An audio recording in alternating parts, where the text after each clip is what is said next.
Welcome to this study on the I and Thou. I know it is a challenging article to read. Um, this was written by Martin Buber while he was in Germany, and it was written in German. So there is something lost in the translation. Uh, but thank you for reading it, and let's get started on the I and Thou. We're going to learn kind of a new language today to help us to describe relationships. And we're going to get down to a new way to look at all of our relationships. Uh, you may think of our relationships as quite small in breadth. Uh, we look at our relationships through words that we've been using all of our lives, but we're going to give you some new language today. Um, Martin Buber says all real living is meeting, or all actual life are encounters. So, in other words, we're always in a relationship. And he says we cannot say I alone, but as a word pair. There are just two word pairs, I and it or I and thou. When a person says I, they enter the world of I and it or I and thou because we're always in a relationship. I and it is about experiences, where I and thou is about relationships. You will notice that this is a subject object experience that we're talking about. And the circle at the bottom right here represents the relationships between the I and it, and then later the I and thou. So when we say I and it, we enter into the world of objects and things. This is a critical stage in our being. It is how we interact in this world. It indicates how I relate to all objects in the world. I see the world as an object that it can acquire or possess. Um, the objects and things are all around us. It's the computer you're working on. It's the chair I am sitting in. These are all objects and things. And these objects are to be experienced, used, and manipulated. So anytime I'm experiencing something, using it or manipulating it to meet my basic needs, it is an I-it relationship. Now, I want you to understand that this isn't just about inanimate objects. This can be people too.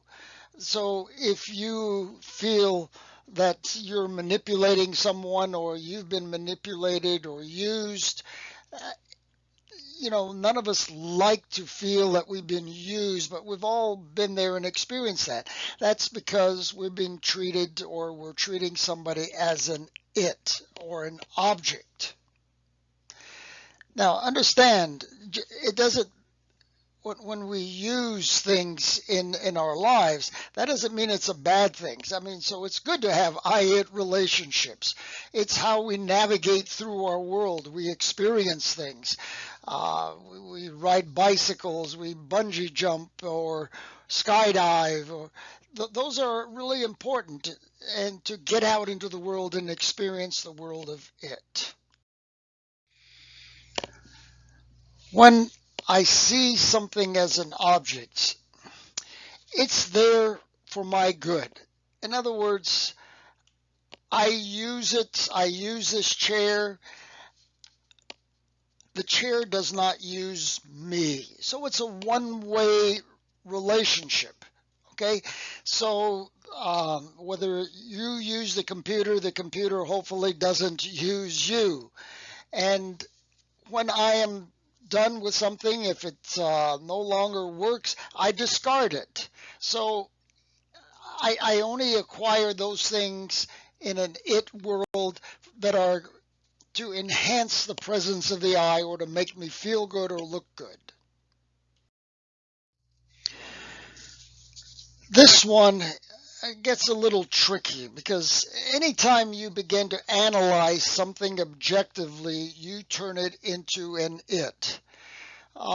Maybe you can relate to an experience that you've had with somebody. You're at a dinner table and you're just enjoying the moment, and then someone says, "Well, what do you think of our relationship?" And what they're asking you to do is analyze it. And at that moment, it turns into an it. And this doesn't mean it's bad, because there are times that we need to analyze relationships.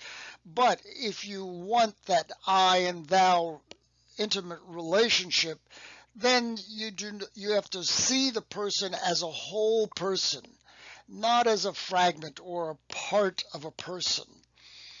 So you may be experiencing a sunset at the beach or just enjoying something, and then you're at one with that object, whatever it may be, and then somebody asks you to analyze it, and it changes the whole relationship. So just be aware that when you begin to analyze things, it becomes an object.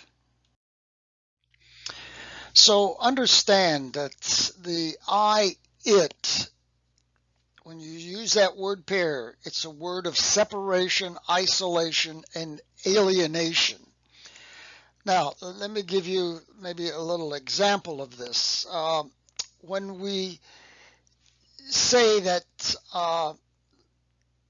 to look at things objectively, as we did in the past, what does it mean to look at something objectively? It literally means to stand back, to separate ourselves. And so this separation, isolation, it disconnects us from the it. So anytime we are in an it relationship, there is this disconnection, isolation, and alienation. This is a view that permeates institutions. In schools, there are lots of examples of it.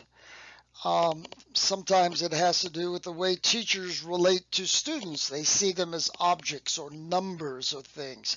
Anytime we use scores or labels on kids, we separate them.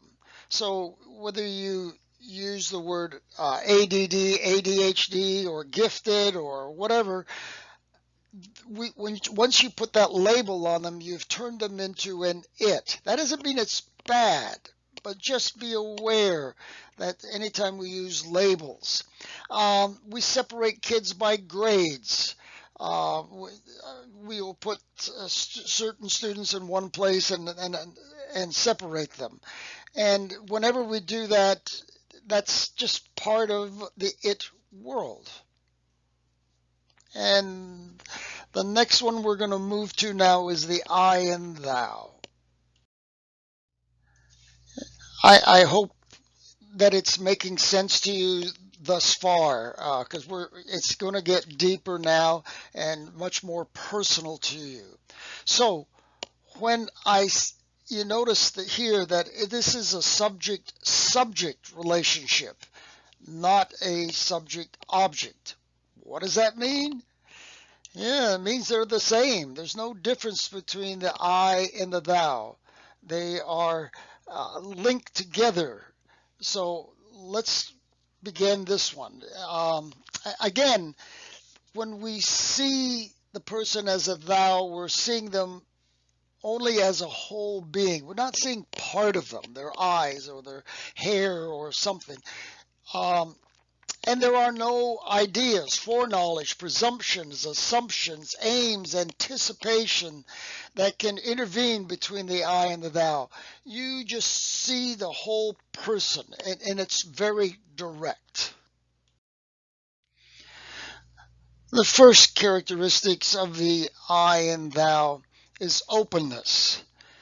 Now, think of a relationship. What does that mean to you? That the relationship is open. Well, the opposite of it is closed, and it could be a barrier between. It could be a mask that somebody wears, a wall of separation. Openness means just opening up and being real with yourself and with the other person. So that's one of the first characteristics we're going to look at in the I and thou. And quite similar to openness is directness. When we're in a relationship, we like people to be direct with us. The opposite of that would be indirect, where they beat around the bush, much like politicians can do or car salesmen. They won't answer the question, and we don't really trust people that are indirect with us. We like that directness. And my definition of directness is when I speak from my heart to your heart. And you can tell when somebody is speaking at that level, that's the kind of directness that one exhibits in the I and thou. Think for a moment of what the word sincere means. We use it often in writing letters, or that means that we're genuine, we're real. Sincerity is really a good word. Let me tell you where it comes from. It's actually from a Greek origin. Um, that means no wax. The Greeks used to make these sculptures out of marble, and these stone sculptures became so in demand around the world that the sculptures were making them as quickly as they could, and they were because they were in such great demand. But you know that marble is not the hardest stone, and so in their carving sometimes a crack would develop or a bubble would show up in there, and what the artisans would do would cover it with wax, and they would sell it like a genuine piece, but it would have this flaw in it. And later on, the customer takes it home, and in the heat of that part of the world, it didn't take long for the wax to melt or change colors, and they were mortified to realize that this is not what they thought they had purchased, this ideal, perfect sculpture. So the artisans came up with a new word called sincere, meaning this sculpture has no wax in it. And so when they had that label on it, no wax, they knew that it was genuine and it was real. Now, I don't know about you, but in my life, I've got flaws. I'm not perfect. And so we can spend our time going around covering up our flaws and waxing them over, or we can reveal those cracks and say, this is sincere. This is really who I am. I have flaws. I have issues in my life. And when we are that way, people like it much better when we're authentic and real, meaning no wax. A lot of my students, when they sign their emails to me, they will sign it no wax. And that means it's real, it's genuine. I like that. Grace is an integral part of the I and thou. Um, all relationships are born in grace, not in seeking, not in strategies or techniques. So the opposite of grace to me is criticism or judgment.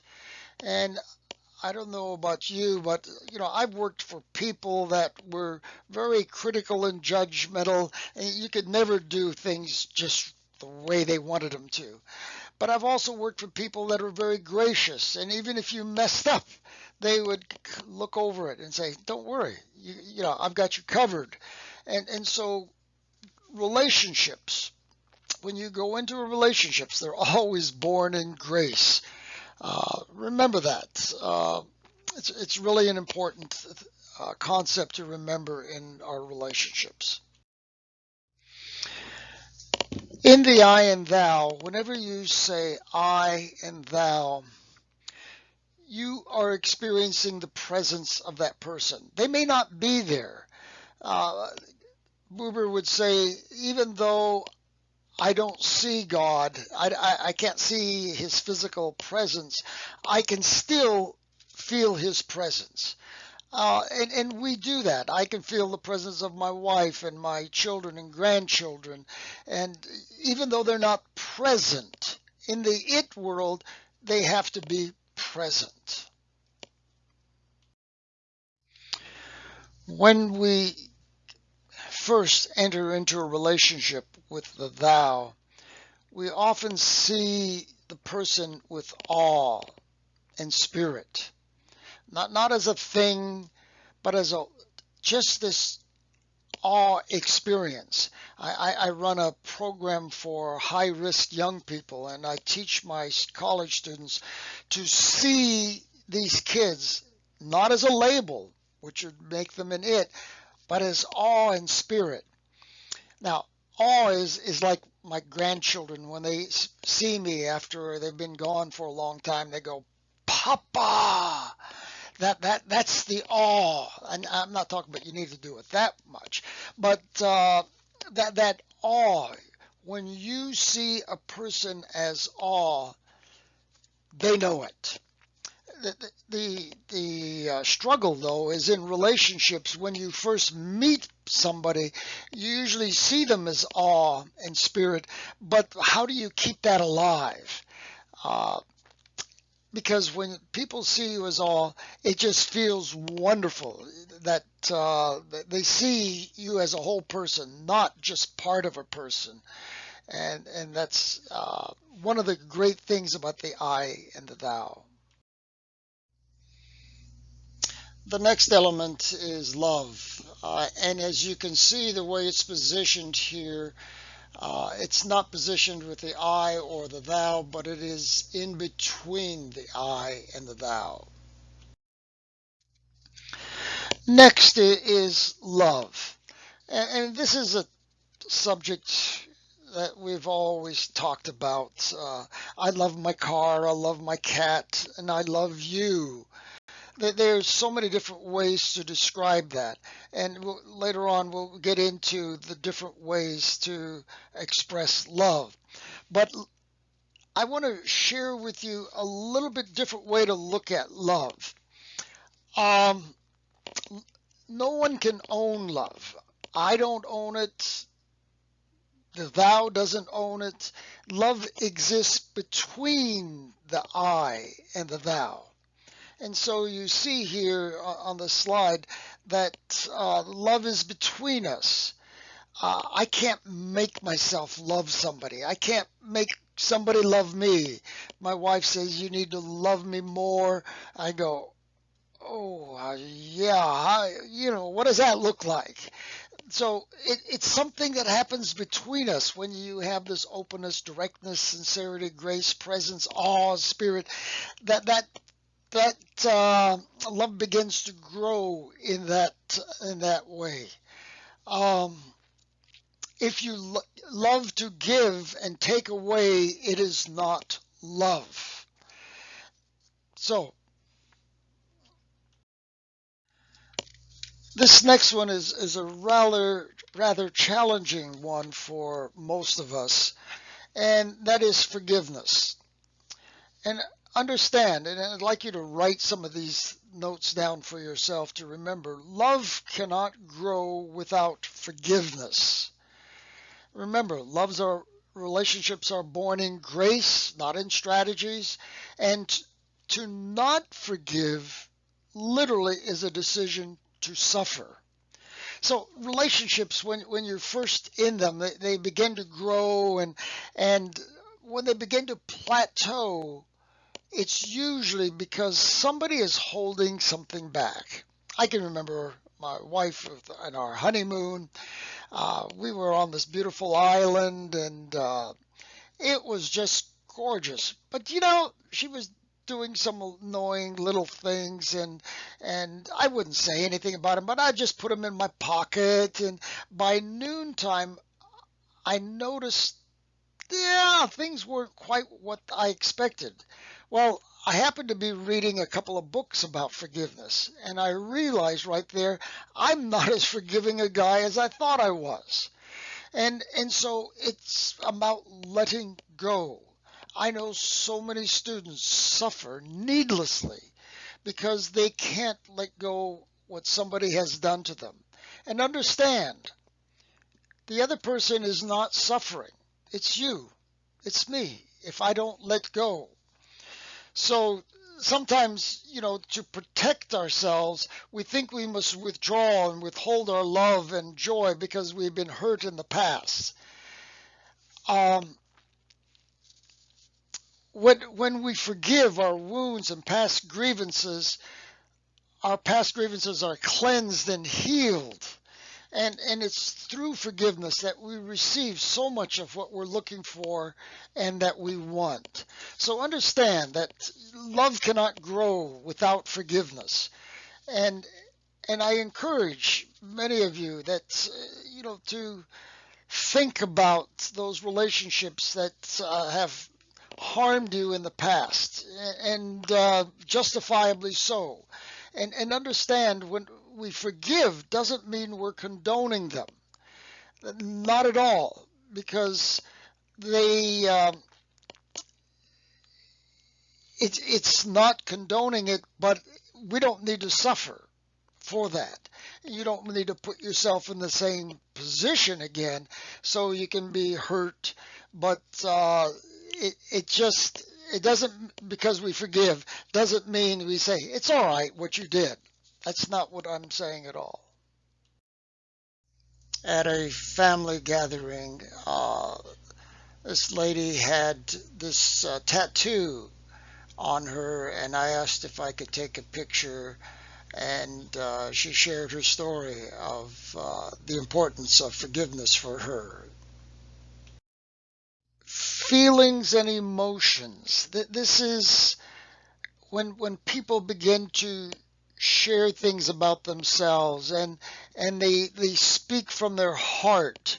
That this is They're talking about I and thou. When we do the cosmos, often I hear students get quite emotional, and you know that they're entering that area of the I and thou.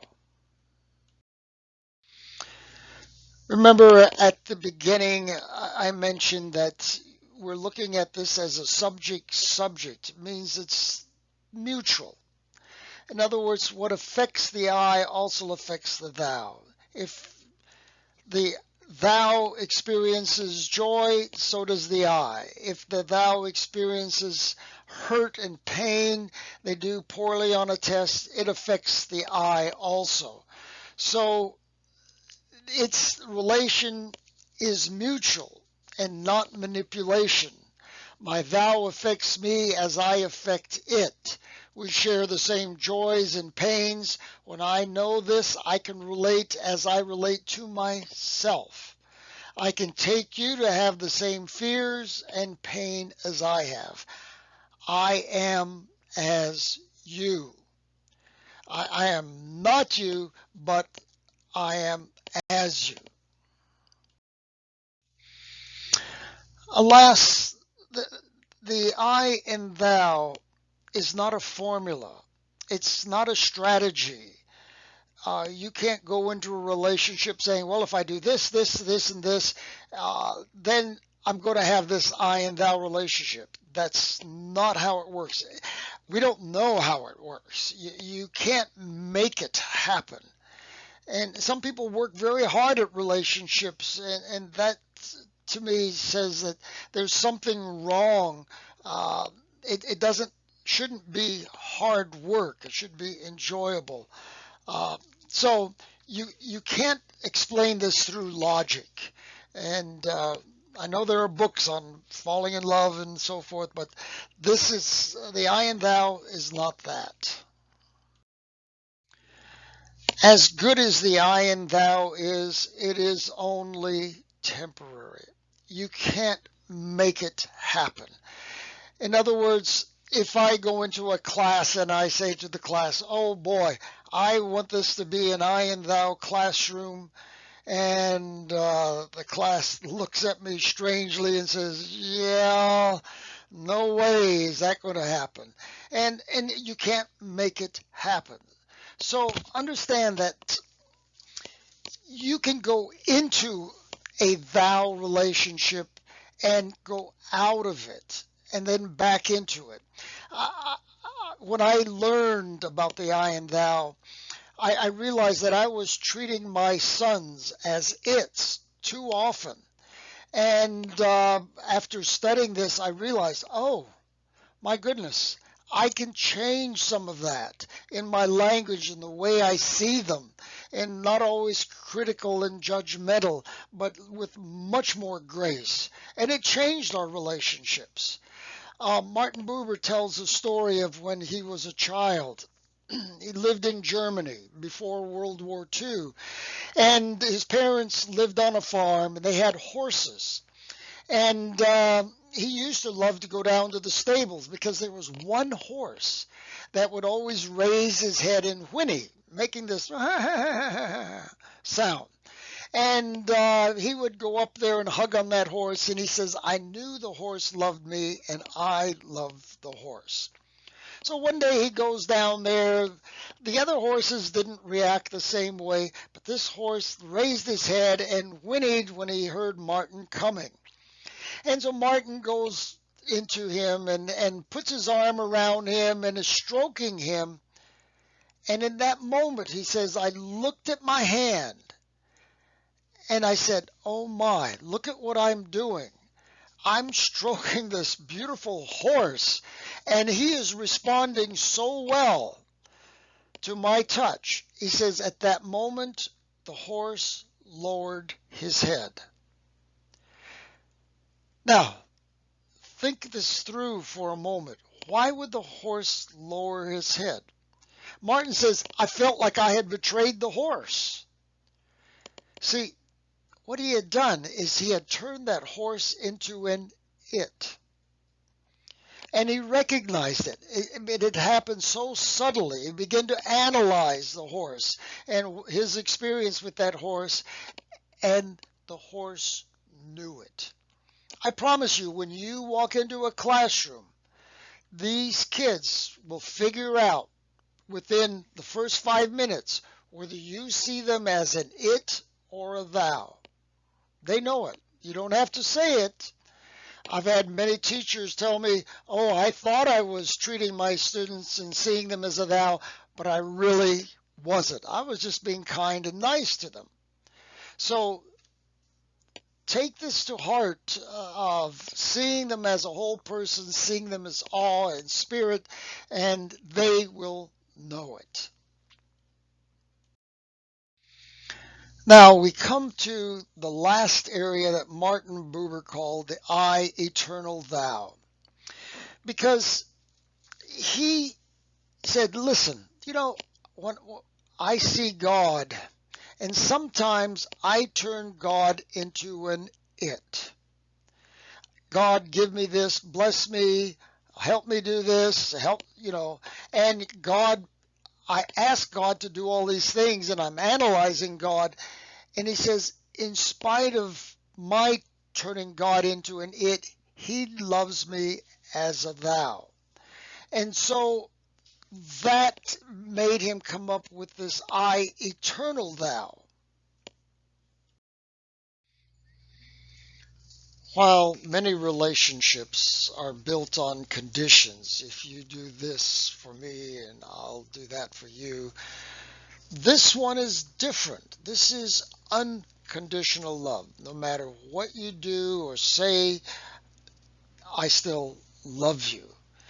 And this is not the conventional way that we usually see uh, love out there, because too many relationships are built on, well, if you do this for me, I'll do that for you. If you don't do this for me, I won't do this for you. But when you live in an unconditional relationship, that is offers you, it gives you so much confidence and assurance when you live in that kind of a relationship. As I told you earlier, there are different kinds of love. And we have agape, we have philos love, which is about feelings. Eros love is erotic, essential love, very important loves. But the love that in the I Eternal Thou is this agape love. This is the heart to heart love that I want to share with you now, what that looks like. This is a self-sacrificing love. It doesn't say, what can you give me? It gives with asking nothing in return. Kennedy said it very well when he said, ask not what the country can do for you, but what you can do for the country.